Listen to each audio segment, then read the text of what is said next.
Hey everybody, Patrick Sukup here with Sukup Real Estate Services in Fort Collins, Colorado.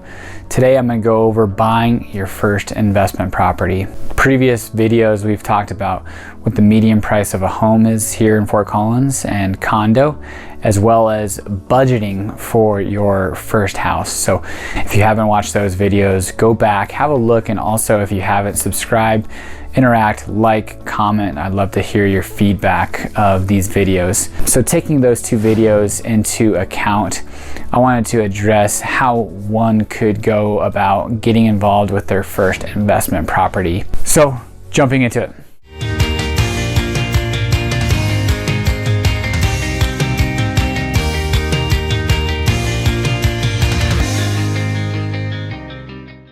Honestly, if you're single or have a willing partner, buying a house and renting out bedrooms is a great opportunity to minimize your monthly mortgage by charging a rent per bedroom. Generally, the younger folks are able to do this. The older you get, the harder this gets. But you could house hack in different ways as well by buying a duplex and or triplex, fourplex, and living in one of the units and renting out the next. But if you aren't willing to buy a duplex, triplex, or fourplex, or you're a little bit older or don't have a willing partner who would rent out other bedrooms, the next option would be what I believe is a great opportunity of buying your first investment property, which is ultimately buying your first house. Your first house, if you go into it with the mentality of this isn't my forever home, this is a home that in 3 years, which we will get to shortly, is going to be an investment property. What is amazing about going about buying your first investment property that way is you get the value of owner occupancy lending rates. So you'll have a lower interest rate because it's owner occupied. You will also be able to put less money down, anywhere between 3 and 20% down. As we discussed in previous videos, you could probably get into a house in Fort Collins for, if you had, and comfortably, if you had about $22,000. So depending on the price point that you're looking at buying your first house, anywhere between $20,000 and $30,000 could get you your first home, which would ultimately become your first investment property. So the example that we're going to look at today is buying a house for $350,000, putting 3% down, getting a loan at 3.25%, 30-year fixed.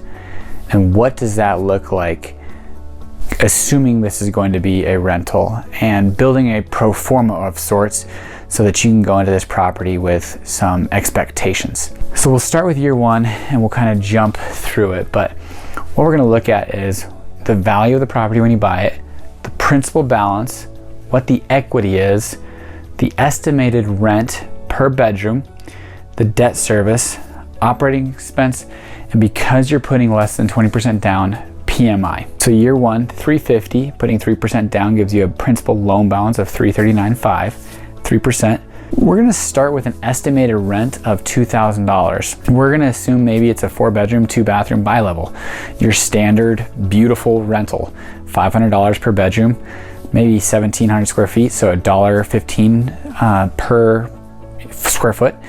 And that's gonna be our base. So when we buy this house, we're gonna be like, okay, we're buying this house and we're going to assume that current rents are about $2,000 a month. Well, beautiful thing about a 30-year fixed mortgage, you're going to lock in this debt service, your principal and interest, for the next 30 years, which is going to be about $1,475 a month. Next is going to be your operating expenses. Again, this is just going to be an estimate. There's going to be some real costs to you up front. We're going to be your property taxes, your insurance, which will be about $350 a month. But we're also going to want to put in here what it's going to cost to manage the property, maintenance, and some marketing, which gives us about $650. We want to be between 25 to 35% depending on the age and build of the home. The older the home, maybe the higher your expense ratio is going to be. And sorry, let me clarify, 30%, 25 to 30% of this monthly number, your monthly rent, 25 to 30% expense ratio is what they call it. And then this horrible but yet beautiful number that allows you to buy a $350,000 home with 3% down. Private mortgage insurance, PMI. So What are you gonna do? Well, I can tell you right now that this property does not cash flow. It doesn't take a math genius to just even say 2,000 minus 1,475 minus 650, right there, negative cash flow. So, and legally you have to live in the house for 1 year if you're going to be getting an owner-occupied financed loan. So, first year's lost, kind of. So let's jump into year 2, 367.5. The assumption we're going to use here is a 5% increase of property values, which since about the 1970s, Fort Collins has averaged at least 5% appreciation every year. Your principal pay down, every month, part of your debt service is going to be going towards paying principal. So each year on this, you're going to see about $5,000 to $7,000 in principal reduction. So it's like a savings account. Honestly, you're not going to be throwing your money away towards that rent for a landlord. You're going to be putting that money towards yourself. Your equity, 9.5%. Here is we're going to have 4% appreciation of rents each year. I honestly think you could probably go up to 5%, but I wanted to be a little bit conservative here, so I went with 4%. Again, 1475 consistent. I went with a 3% increase of our expenses each year. That means our insurance, maintenance, taxes, CPI, Consumer Price Index, is not been 3 for a really long time, but 3 is a pretty safe bet of what you could assume your expenses are going to increase each year. Private mortgage insurance, you're still under that 20%, so you're gonna keep that. Moving on to year 2, well, your property value is now worth $385,000, principal $325,000. You have equity into it of 15.5%. Unfortunately, you're still not at that 20% threshold, so you're still gonna have this private mortgage insurance. Again, $1,475 consistent. This rent though is starting to pick up. You could potentially rent your property now for $2,165 a month. So that rent figure is starting to get a little enticing. So maybe at this point in your mentality, you start looking for that second home because you're like, all right, we're gonna start doing some mental math here. I'm gonna be looking for that second home at the end of beautiful year 3.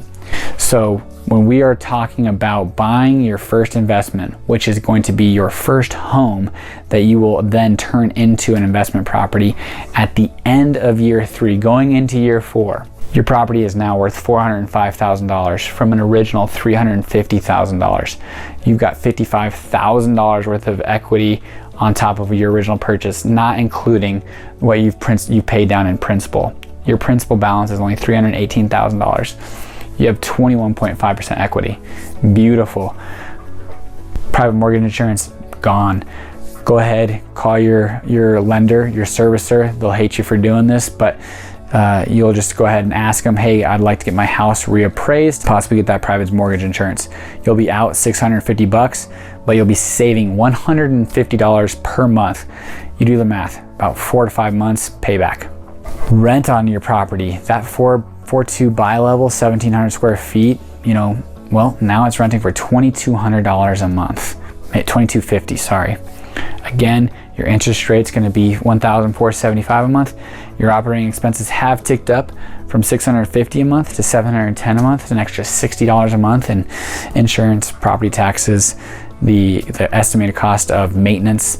Again, these numbers take into account management as well, even though I do believe you should manage the property yourself for the first 5 to 10 years. Until you've got about 5 or 10 rentals, at that point, well, maybe even 3 or 4, at that point, sure, pawn it off to a management company, but you should at least underwrite it with management in there. At the end of the year 3, you and your wife go on a shopping spree, go buy another new home, buy another investment property. If you guys can be on the same page for the 10 years, you could by at the end of 10 years have at least 3 rental properties, but my assumption maybe would be even 4 because you're going to be able to get aggressive. When you start cash flowing these numbers, you'll be able to put more money down and a higher percentage up front putting down. So instead of coming into the property with only 3% down, well, maybe property 3 going with 10% down. And then rather than 3 years, it only takes you 2 years to buy a property. It's an amazing thing, the compounding of your value of your property, the paying down of the principal, and the ability to buy more as time goes. So my suggestion to anyone who's looking to start investing would be to invest in your first house knowing that it's going to be a rental. I think people get into the trap of, okay, I'm going to buy a starter home, and then I'm going to buy a move-up home, and then the third house maybe is my dream house. Shoot, honestly, I talked with my wife yesterday and I was joking with her. I was like, I think we could probably move out, turn this into a rental. It'd be a little bit higher end rental, but let's go buy a 4.2 bi-level and do that again for the next 5 years and have 5 more rentals. I don't know how excited she was about that idea, but I can tell you that it really got my juices flowing. So all that being said, you're 35 years old making $100,000. You can buy your first house 3 years down the road, turn that into a rental. Now you're 38 years old with one rental making $120,000, let's say, and you're going to be able to compound that as time goes on. You don't need to come up with 20 to 25% down of a $350,000 house. If you need to come up with $70,000 to $90,000 for every investment property, you might be buying one every 5 to 10 years. And sure, you don't have the headache of moving every 3 years, but this is a great opportunity for you to get started today with the notion of, in the future, this is how I'm going to build for it. I appreciate you all watching these videos. I really enjoy making them. It's fun. It really gets my juices flowing. I'd love to hear your thoughts and ideas. Where maybe have I overlooked, and what could I have helped you understand better? Comment below, like, subscribe, or don't. But hopefully you guys enjoy. Again, my name is Patrick Sukup. I'm with Sukup Real Estate Services here in Fort Collins, Colorado. If you have any questions, feel free to reach out.